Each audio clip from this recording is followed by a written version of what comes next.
Hey, deserving listeners, it's just me today. I thought I would review a malpractice case, a real malpractice case in which a therapist was sued successfully, so to speak, and I want to provide the circumstances and where this counselor went wrong and how we all can avoid things like this. And for those of you who are not therapists, you can have some good old-fashioned schadenfreude as you listen to the suffering of another human being, and it just makes you feel good inside. This is the Psychology in Seattle podcast. I'm your host, Dr. Kirk Honda. I'm a therapist and a professor.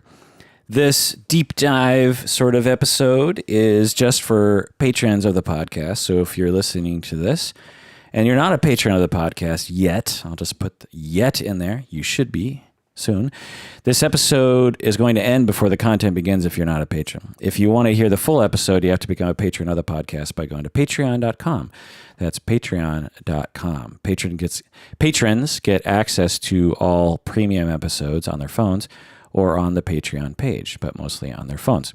When you become a patron, I'll send you the access information, and know that a portion of your monthly pledge goes towards various charities that we support.